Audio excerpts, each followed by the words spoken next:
بسم الله الرحمن الرحيم تبارك الذي بيده الملك وهو على كل شيء قدير الذي خلق الموت والحياة ليبلوكم أيكم أحسن عملا وهو العزيز الغفور الذي خلق 7 سماوات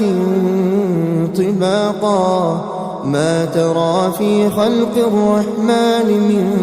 تفاوت فارجع البصر هل ترى من فطور ثم ارجع البصر كرتين ينقلب إليك البصر خاسئا وهو حسير ولقد زينا السماء الدنيا بمصابيح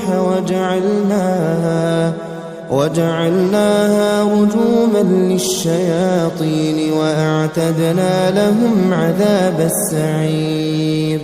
وللذين كفروا بربهم عذاب جهنم وبئس المصير إذا ألقوا فيها سمعوا لها شهيقا وهي تفور تكاد تميز من الغيظ كلما ألقي فيها فوج سألهم خزنتها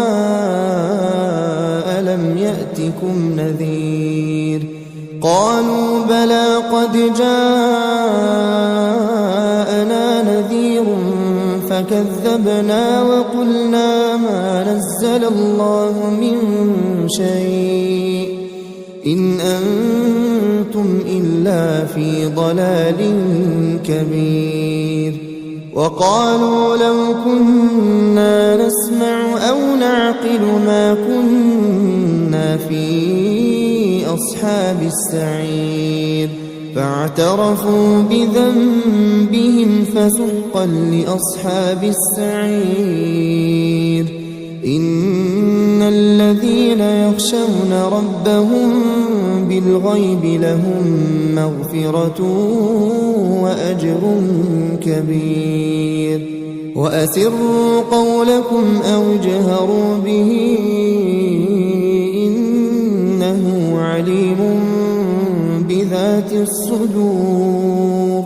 ألا يعلم من خلق وهو اللطيف الخبير هو الذي جعل لكم الأرض ذلولا فامشوا في مناكبها وكلوا من رزقه وإليه النشور أأمنتم من في السماء أن يخسف بكم الأرض فإذا هي تمور أم أمنتم من في السماء أن يرسل عليكم حاصبا فستعلمون كيف نذير ولقد كذب الذين من قبلهم فكيف كان نكير أولم يروا إلى الطير فوقهم صافات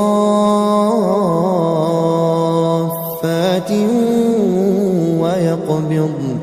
ما يمسكون إلا الرحمن إنه بكل شيء بصير أمن هذا الذي هو جند لكم ينصركم من دون الرحمن إن الكافرون إلا في غرور أمن هذا الذي يرزقكم إن أمسك رزقه بل لجوا في عتو ونفور أفمن يمشي مكبا على وجهه أهدى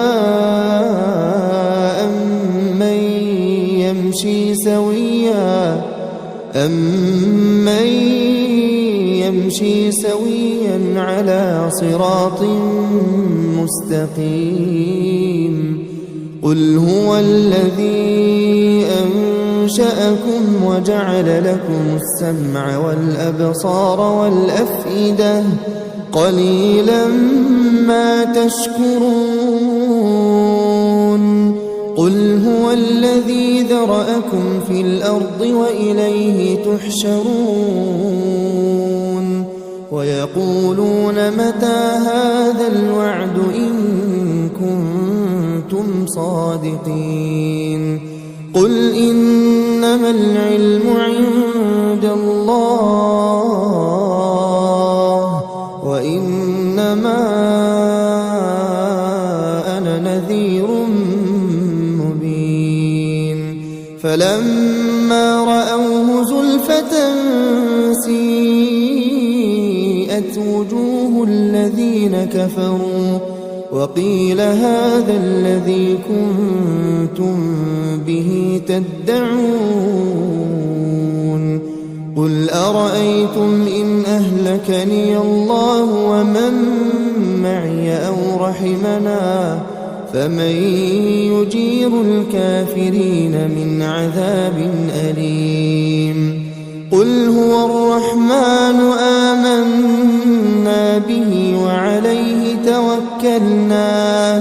وعليه توكلنا فستعلمون من هو في ضلال مبين قل أرأيتم إن أصبح ماؤكم غورا فمن يأتيكم بماء